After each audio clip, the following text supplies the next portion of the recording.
Bonjour, bienvenue sur ma chaîne YouTube. J'espère que vous allez bien. Pour moi, ça va. Ben, on est toujours en plein confinement. Mais on ne va plus se plaindre tout simplement parce qu'on va profiter de cette période pour éventuellement faire des activités qu'on n'avait pas eu la possibilité de le faire jusqu'à présent. Alors, comme convenu dans la précédente vidéo, on avait comme ça décidé de parler de l'augmentation du loyer. Voilà, comment augmenter ton loyer en tant que propriétaire. Si tu as acheté ton bien immobilier dans une zone à fort potentiel, il y a de fortes chances que ton loyer ne soit pas encore au niveau de tes traites à la banque. Comment donc augmenter ton loyer? Tu peux le faire en utilisant de différentes stratégies que je vais comme ça te dévoiler dans cette vidéo. Je te retrouve donc tout de suite après le jingle.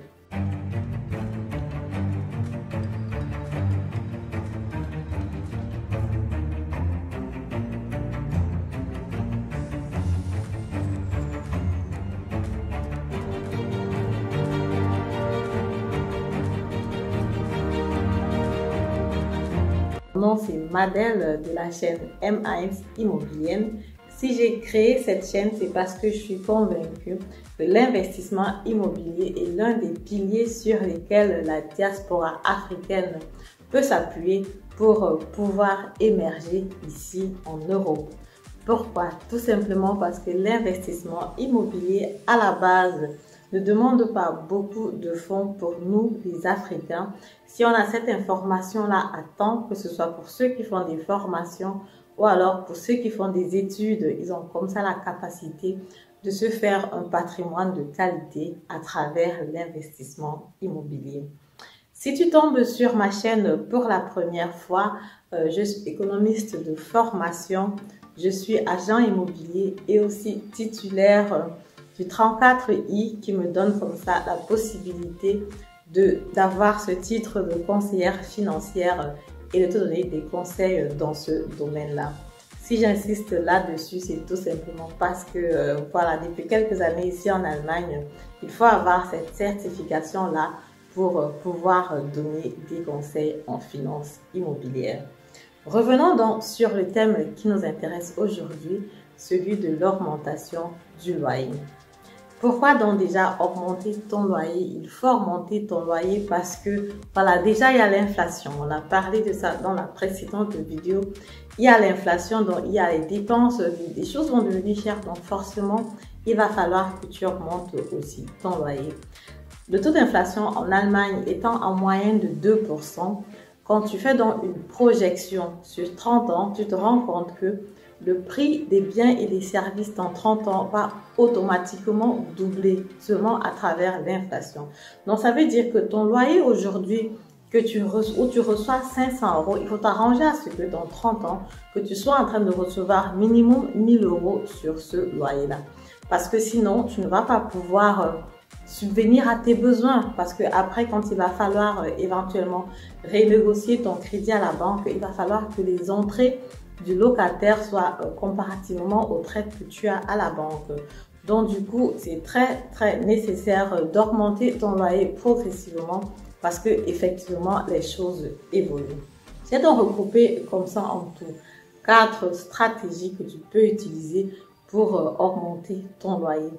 Pourquoi ces stratégies-là existent? Déjà parce que si en Allemagne, pour augmenter ton loyer, il va falloir que tu t'appuies sur une raison fondamentale. Tu ne vas pas directement aller voir ton locataire et lui dire que tu vas augmenter ton loyer. Bon, il y a de fortes chances. Si tu fais ça comme ça, s'il est gentil, il peut accepter, mais dans le cas contraire, il va peut-être envoyer un avocat à tes trousses ou alors te dire que non, il n'est pas d'accord. Il va falloir que tu justifies pourquoi est-ce qu'il doit payer plus. La stratégie numéro 1 que tu peux utiliser pour augmenter ton loyer, c'est en utilisant la loi des 15 à 20%. Qu'est-ce que ça signifie? Ça veut dire tout simplement qu'en tant que propriétaire, tu peux augmenter ton loyer selon la région dans laquelle tu te trouves de 15 à 20% tous les 3 ans. Donc, ça veut dire qu'après tous les 3 ans, tu peux augmenter donc ce loyer-là. Si tu as acheté ton bien immobilier et qui était déjà en location, il faut vraiment naturellement vérifier quand est-ce qu'il y a eu la dernière augmentation sur le loyer. Si l'augmentation elle a eu lieu il y a 1 an, naturellement en tant que propriétaire, tu ne peux pas directement encore augmenter ce loyer-là. Il va falloir attendre 2 ans donc pour finir donc les 3 ans et après les 3 ans-là, naturellement tu peux donc augmenter ton loyer. La deuxième stratégie que tu peux utiliser, ça sera tout simplement de regarder le Mietspiegel. Le Mietspiegel va te donner comme ça approximativement quel est le prix du loyer au mètre carré dans ta région. Parce qu'effectivement, pour augmenter le loyer, tu vas écrire une lettre formelle à ton locataire et pour lui dire que tu veux augmenter ton loyer. Et il y a des associations ici en Allemagne qui vont protéger aussi le locataire. Donc, ce qui veut dire qu'une augmentation de loyer abusive ou alors sans raison peut plutôt te créer des problèmes. Donc, ce qui veut dire qu'en général, pour augmenter ton loyer, il faut avoir une preuve, il faut avoir une source sur laquelle tu te bases pour augmenter ce loyer-là. Quand tu regardes dans le Mietspiegel dans ta région, si tu te rends compte que le loyer dans la zone est déjà, par exemple, à 10 € le mètre carré, et toi, quand tu calcules ton loyer, tu vois que tu es encore à 8 €, alors à 8,50 € sur le mètre carré, tu peux donc faire une lettre comme ça à ton locataire pour lui dire, ok, tiens, actuellement, toi, tu paies encore un loyer qui est très, très, très bas par rapport à la zone, par rapport à ce que les autres sont en train de payer, d'où cette augmentation-là. Et puis, parce que c'est normal, c'est ce que tous les autres sont en train de payer aussi.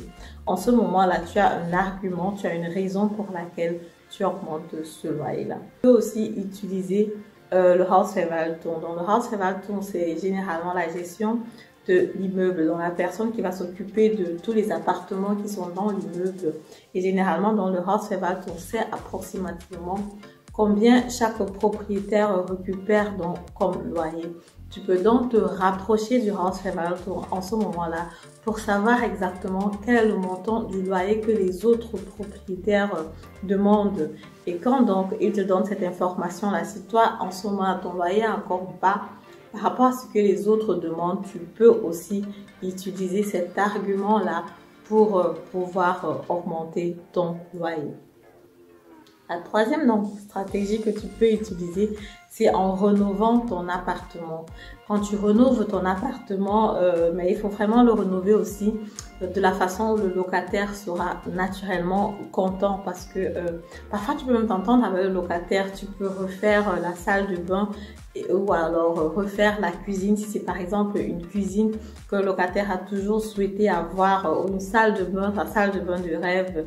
Donc il sera naturellement aussi content de pouvoir augmenter le loyer après pour surtout avoir ce confort-là. Mais naturellement, c'est une entente. Il va falloir que vous ayez défini ça au préalable ensemble pour pouvoir le faire. Tu peux aussi faire une rénovation de ton appartement dans le but de diminuer la quantité d'énergie qui est produite. Donc, ce qui veut dire tu peux refaire, par exemple, le système complet de chauffage qui va donc permettre à optimiser la consommation d'énergie. Et ça va donc aussi être un point positif pour le locataire parce que ça va lui permettre comme ça d'économiser dans ses Warmkosten, donc tout ce qui est donc coût de chauffage de l'appartement et directement il pourra donc être d'accord aussi pour une augmentation de loyer en ce moment-là. La quatrième stratégie que tu peux utiliser, donc ça sera donc déjà dans ton contrat de bail dès le départ, de fixer déjà un montant que tu vas utiliser, qui va de fixer déjà que l'augmentation du loyer va se faire de façon progressive au fil du temps.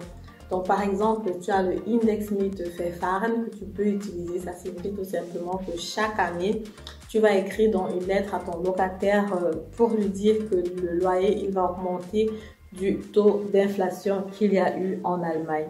Naturellement, il va falloir que tu fasses des recherches éventuellement sur la Statistisches Bundesamt pour savoir exactement quel était le pourcentage du taux d'inflation. Et selon dans ce pourcentage de taux d'inflation-là, tu vas donc augmenter ton loyer donc c'était de 1% par exemple et que le loyer est à 500 € CAD, tu vas donc l'augmenter à 505 € pour l'année qui suit. L'autre stratégie, donc, c'est le Staffelmiete. Ceci, c'est un peu plus agréable parce que tu n'as pas besoin d'écrire à ton locataire chaque année. Tu définis donc déjà dès le début, ok, le loyer, il va par exemple augmenter de 1%, de 2% par an, ou alors de 25 € par an. Tu peux fixer un montant 25 €, 50 € par an. Et dès le départ, le locataire, il signe derrière ce document-là.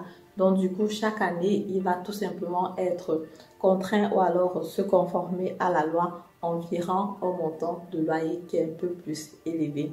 Maintenant, pour terminer, vu que l'augmentation du loyer, c'est généralement pas très agréable. En général, voilà, comme vous pouvez naturellement vous en douter, c'est généralement toujours un peu plus difficile de retirer de l'argent dans la poche de l'autre. Pour des personnes qui n'ont pas vraiment envie de se casser la tête avec le locataire ou pour être en train de discuter avec eux ou pour éventuellement faire des discussions avec des avocats et tout ça parce qu'effectivement, pour un de mes appartements, une fois, j'ai fait une lettre pour augmenter le loyer et directement, la locataire, elle m'a répondu à ma lettre. Elle m'a même pas répondu, c'est son avocat qui m'a répondu à cette lettre-là. Donc, du coup, si tu veux éviter ce genre de stress-là, tu peux aussi prendre une société de Mietverwaltung donc qui va donc s'occuper de la gestion de ton appartement en ce moment-là. Augmenter donc tous ces loyers-là progressivement selon le montant du loyer qu'il y a dans la région. Naturellement, tu vas devoir payer un montant, je sais pas moi, à 10, 15, 20 € selon l'endroit où se trouve ton appartement. Plus ton appartement aura un potentiel élevé, plus ce montant sera naturellement un peu plus élevé. Si tu es dans une région à fort potentiel, je te conseille vivement de prendre aussi un Mietverwaltung.